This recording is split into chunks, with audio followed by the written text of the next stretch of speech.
Welcome to Europe Explained, brought to you by the Council of Europe. This podcast series offers a unique window into what we are doing to create a fairer, more democratic Europe. Through conversations with experts and frontline workers, we bring you closer to the issues that matter, from fighting discrimination to upholding human rights, from defending democracy to building laws, systems and institutions that are just, fair and open to all. Welcome to the latest edition of Europe Explained, the Council of Europe's podcast on our work for human rights, democracy and justice. Today we're turning our attention to a topic that's key to democracy. How can journalists and media workers stay safe and be given the opportunity to report in an ever more violent society? It's the main focus of our Council of Europe campaign for the safety of journalists. Especially important because journalists matter. If they aren't allowed to report freely and accurately on what is happening in society, we simply won't get to the real truth behind events. We won't get the information we need to make choices, and democracy is compromised. So I'm really glad to welcome three experts to the podcast today, all of them from Germany. Dresden-based journalist Clemens Lotze. Hello, thank you. And Michael Krell, who's a researcher at the Dresden University of Technology. Hey. And Klemens Kohler, founder and member of the Between the Lines initiative from Saxony, Germany. So let me turn to you first, Clemens. You've been a working journalist for over 3 years in many roles, often covering demonstrations in East Germany. Can you tell us a little bit about your experience? So from beginning, as my work as a cameraman at demonstrations in East Germany, I have to deal with violence. So because people has an anti-press hostility when they see the big cameras and see journalists working, especially at right-wing demonstrations. And yeah, so violence is a topic for me I have to deal with since I start to work at the media in East Germany. It's kind of surprising. You'd think they'd want a bit of publicity, but you're finding that they're actually attacking you, the journalists. Yeah, exactly. Yeah, you have this anti-press hostility in many demonstrations in East Germany, also in West Germany and all over Europe. But I think in East Germany, I never experienced in other places that much anger and anti-press hostility as in East Germany. Yeah. Can you tell us a little bit about an occasion, an example of what happened to you? I have many examples that I can tell you. Maybe one from my beginning of my career in 2021, a gathering of football fans that want to celebrate their team, but they are not allowed to celebrate due to coronavirus restrictions in the stadium. So they ended up in a riot with the police, and also many journalists were there and covering the scene. And the football fans not only attacked the policeman, they also attacked the journalists. And many journalists were injured. Also I was knocked out this day and ended up in the hospital. So that's one example from the beginning of my career where I have to deal with violence at my job. And yet you keep going. What's your motivation? I think someone has to do it. I like the job. I want to tell the stories. I want to document. I want to report about the things that the people. I want to report about demonstrations. I want to tell the stories of political events. So that's my passion, and I won't stop because only someone and some people want to stop me. So, Michael, I just want to turn to you because your research focuses on far-right violence against journalists. Do you think it's getting worse? And do you think attacks on journalists are part of a strategy? Well, it's a good question. I would say, first of all, for my research, I'm doing political geography. So I'm looking at different places and far-right groups and how they do different practices of political practices, and basically it's hard to tell if it's getting more or less. But what we can see is, especially in the state of Saxony in Eastern Germany, There are a lot of far-right protesting groups, especially since the coronavirus, who attack journalists basically nearly every time they appear. And the reasons for that, you ask the question, why do they attack journalists if they want to be seen and they want people to realize that they are protesting? But in the end, they see journalists as an outgroup. So for them, journalists stand for the state of Germany, which they oppose. They stand for like mainstream media, for globalist agenda, and they want to tell their own story. So far-right groups have their own like alternative media programs. They want to control what type of picture they produce for the society. So they attack journalists, and because they want to show dominance about their places. And I suppose also the fact is that now with social media, they can be their own journalists. They're able to spread the message, whereas previously, before social media happened, they would need to use journalists to be able to get the message over. So we're in a different time now. Yeah, definitely. So through social media, a lot of right-wing, independent, so-called, they call themselves journalists, try to tell their own far-right stories. So they try to control who is allowed to tell their stories. So only friendly journalists are allowed to be part of their protests. And if they see someone and they don't know them, they don't know they are part of the far-right media, then they usually try to stop those journalists doing their work. Mm-hmm. So trying to control the narrative on their own. Yeah. Clemens, let me turn to you, because you've got a very interesting organisation called Between the Lines. It sounds like you're one of the few groups out there that are really working to help journalists in these situations. Do you want to tell us a little bit about it? Yes.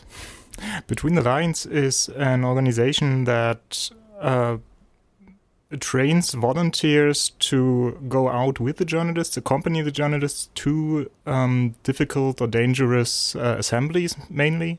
We do football too. And we're there to dissuade attackers by just being there in the first place. But if it turns violent, we try to guarantee us a window of 30 seconds to escape from the situation, to keep the journalists safe in that time, to keep ourselves safe in that time, and give police forces time to intervene or get out of the situation as fast as possible. So what kind of people are in your organisation? Brave ones, by the sound of it. I think the first round of people were mainly bored ones, because we had the corona restrictions too, and we sat at home and were thinking about, so what can we do while conspiracy theorists and right-wing protesters are out there attacking journalists. We just saw that, and we had we witnessed a new type of attack, like that normal people would attack the journalists. Before, you had a risk assessment where right-wing hooligans, skinheads would target journalists, maybe at home, do it with a high amount of criminal energy. And now, with the corona restrictions and the corona demonstrations, you suddenly had like the grandma from next door with her umbrella hitting a journalist. And we thought, well, we can just stand in front of them and dissuade them from attacking, or nudge the police, which looked the other way. If they saw a grandmother attacking a journalist, they wouldn't go like, okay, I have to beat the old woman.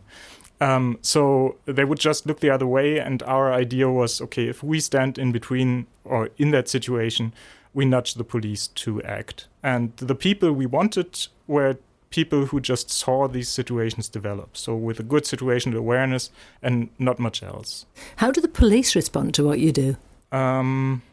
that's highly dependent on the situation. If we deal with police forces that have a specialized media protection personnel, unit, staff, they tend to like to work with us. If they know us, especially if they know us, then they like to work with us. If we work with police forces from a small village and it's the village cop more or less, then it can be difficult because they don't want outsiders in their village too. So they want to develop the situation as they see fit, so just keep the people calm, and they don't want people there that say, well, this is journalist, we are going to enable him to work here, even if people don't want that. So policemen and policewomen like to, or liked to push the journalists out of the situation to calm the situation down. Yeah. So the journalists, they see the journalists as part of the problem. Turning back to you then, Clemens, you're now in this situation where you're reporting from these riots, from these demonstrations. What would you think is the best way forward for us to change that? How are we going to stop these attacks on journalists? I don't know if I can answer your question in a way with a view on the society. Maybe we can more talk about the relation between the police and the press, I think. So first of all, I have to say that I had to deal with many situations where I can't rely on the police. So I'm very thankful for Clemens' initiative Between the Lines. I'm very thankful for them because I work with them together for 2 or 3 years, I think, more than 2 years. But yeah, I have seen many improvements on the police side in the last few years, especially in my hometown in Dresden. And many of these improvements, were brought through discussions between police officers, police chiefs, police representatives, and journalists. So they were very interesting, very good talk we had to each other, and so we get a mutual understanding of both sides, and that was very good. And now we have in my hometown and also on many other regions in Germany, these media teams from the police, where we can talk where we have any problems at the protest. So that's one good thing that have changed through the last years. Well, that sounds like a very useful thing, and it's just about getting people to understand the difficulties that you face and seeing that you're not the enemy, journalists are not the enemy, and you can both do your jobs in a very good way. Michael, I'm just interested to see how your research can actually help in this. The research you're doing, very interesting, political geography about the right-wing groups. Are you able to help out? Do you see a way in which you can help to improve this situation? Well, I think the major key to journalist safety is the way the police is acting, like Clemens said. And the big problem we saw in those kind of far-right protests since the corona pandemic was kind of protests were moving away from the urban areas to more like rural areas, small towns all over Eastern Germany. And the big problem with that is the structure of police in Germany works like this, that experienced police teams that know how to deal with big protests, they are stationed in urban areas. So those rural police departments had no experience with protests, with big protests. We had in 2021, 2022, we had protests in small towns with 500 participants, which was totally unseen to that point. So those rural police departments need to improve in terms of them working together with journalists, with initiatives like Between the Lines, and basically there has to be a kind of knowledge transfer from urban police departments to rural police departments, because the police is the only force able to protect journalists at every time. So basically, we need to change those structures, do more of this knowledge transfer and work together. So in a way, it's all about changing a learning curve for everybody involved in this. Yeah. Clemens, coming back to Between the Lines and your work, you're all based in Germany. You're here today in the Council of Europe. We have a number of member states, so I'm wondering, is there any similar initiatives elsewhere? And if not, is it a model you could present to other countries? There's no similar initiative that I know of, even in Germany. Like, we are mainly based in Saxony. We mainly work in Saxony. These are all volunteers doing that while they have a job, while they have family. So it isn't possible to expand our range indefinitely. Even the people organizing it have other bread jobs to do, and their own families. So we tried again and again over the years to expand or to help initiatives in other parts of Germany grow, because journalists actually asked for it. Like local journalists from Bavaria, from North Rhine-Westphalia, they said, well, can you help us? Can you do something like that here? And we tried, but it is extremely difficult to build these structures that require a lot of trust without being there. And I don't know if anyone else did it. And it's a niche problem, more or less, because we work for freelance journalists, and journalists who are under contract somewhere. The corporation, the media corporation, has a responsibility to protect them, and they pay private security, services. To protect their journalists if they can and if they want to. And there's no there's no drive to protect freelance journalists across. So what you're doing is unique, and hopefully now that you've come to the Council of Europe and people see what you're doing, this might be a possibility for you to spread the model further. So the Council of Europe has our Safety of Journalists campaign. Let's go to each of you in turn and just think about, do you think this campaign is really necessary? Do you think we can really change the way that things are in Europe for all journalists? What would your hopes be? So my hope would be that me and other colleagues can work in the future with more safe and don't have to deal with that much of violence. Maybe my hope is that not so many colleagues have to find a new job. So I have colleagues that changed the job because of the violence they have to deal with at demonstrations, at political events. So that would be a good start. Very good, very good. Michael, what do you think the Council of Europe campaign can give?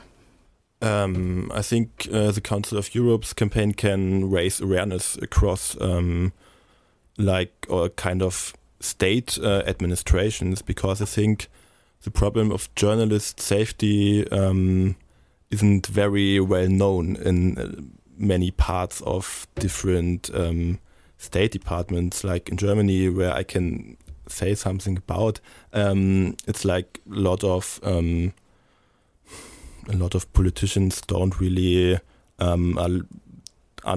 invested in this topic. So the Council of Europe has a big voice all over Europe. So it's important to raise the awareness, and that's the important starting point, I would say. Very good, very good. Clemens, as for you, what do you think? What would you hope from the Council of Europe's campaign?